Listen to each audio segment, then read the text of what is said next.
Hello Scorpio, and welcome to your monthly forecast for February. What I'm going to do is give you some broad pointers, and then please stay with me. I will dive deep to give you in forensic detail all the key dates and influences, including the moon phases that are going to impact upon you. Now, what I can say with certainty this month is that your words are going to carry enormous weight. And that's a very exciting opportunity for you. You can be a very persuasive communicator at the best of times. But this is a month that has some special magic, and the way you come across to others can be very captivating indeed. This could have an impact on a personal relationship opportunity. It may also influence your ongoing ties as well. And of course, right at the start of the month, we do have a new moon in your sector of home and family. But that does have Saturn, the planet of structure, very close by it. So do tune in with me next for the full inside track. But if you are new to my channel, I'd be honoured if you would subscribe. Please click or tap on the bell notification symbol.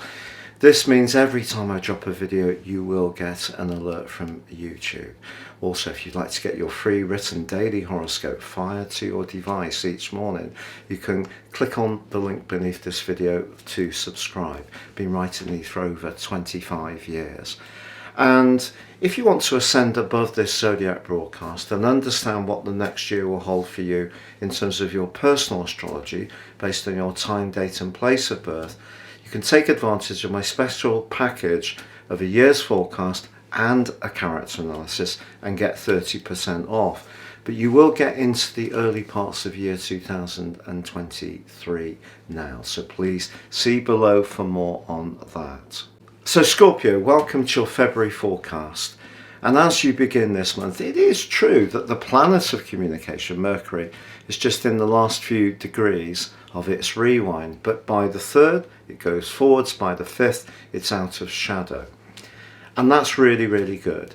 But it is going to be very closely allied to your modern ruler of Pluto through the first 10 days of this month. So there may be something that you have been given a lot of thought to, and it may be something to do with technology that actually by the 10th day of February you can be feeling a lot happier about. But of course the first day sees full moon, and this is a moon that gives you an opportunity over the next 4 weeks to think very carefully about where you live, who you live with and how. But it could be that because Saturn, the planet of structure, is so closely located to the sun and the moon, that it may be some physical changes that you're going to carry out in the month of February. So that may be, stripping out a bathroom or a kitchen and replacing them, or perhaps thinking of upsizing, downsizing. Just depends on your unique situation. But if you are feeling a bit penned in your home or domestic situation, the relationship between Uranus and Saturn is still going to be a factor. So space is something that I think you're going to appreciate. So maybe you can adapt the space you've got a bit more imaginatively, and that actually can make things a lot more comfortable for all concerned. But this is a month when you can be awesomely persuasive, because your traditional ruler of Mars is in a very close alliance with Venus for pretty well the whole of the month, but particularly from the start of week 2. And then for the last 3 weeks of February, almost side by side. But at the start of this month, they're linking brilliantly with Uranus and also with Jupiter. Now, Jupiter is now in your sector of joys, expression, and romance, and will be through to the 11th of May. So linking to your word, thought and expression sector, where Venus and Mars, Mercury and Pluto all are, means that if you've got something to express, you can do so with great conviction, but also in a way which is enthusiastic and bubbly.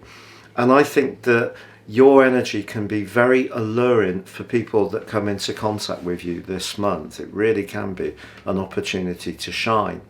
Now, Mercury by the 14th does make its way back into the sign of Aquarius, where it moved on the 2nd, but then went into the retrograde on the 14th of January, and then by the 26th of January, it went back into the sign of Capricorn. So if there is something that you need to think about, or a contract, or you need to have contractors in to your home, it could happen from the middle of the month.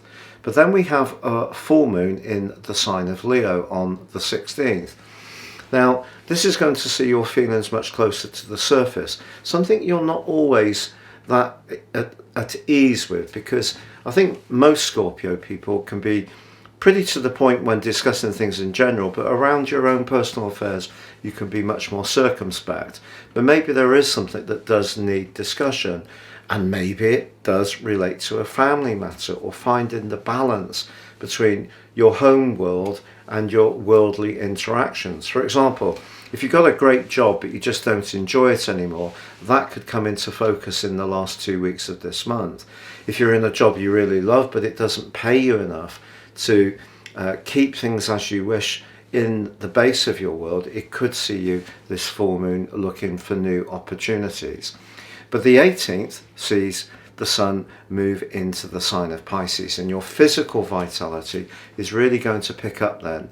And in general, you're just going to feel even more upbeat. It is true that that full moon did link in a quincunx with Pluto, your modern ruler, in that sector of communication. So the second half of this month, perhaps your enthusiasm can offset some of the frustration that I think could creep in if other people are not attuning to your situation in quite the way you would like. For example, Mercury is clashing with Uranus for the last 10 days, and that can lead to some irritable interactions. But beautifully, Venus and Neptune repeat a glorious alliance that brought us into the new year for the first 12 days. And if you are single and there's someone who comes into your orbit this month who really does take your fancy, and you do finally get together later this month, it could turn out to be a really, really lovely dynamic between you. I can't promise they'd be the love of your life, that would be facile, but what I can say is that this could be a meaningful interaction, and one which really can make you think. Even if that's not the person for you, it can make you think and be more aware of what you really need.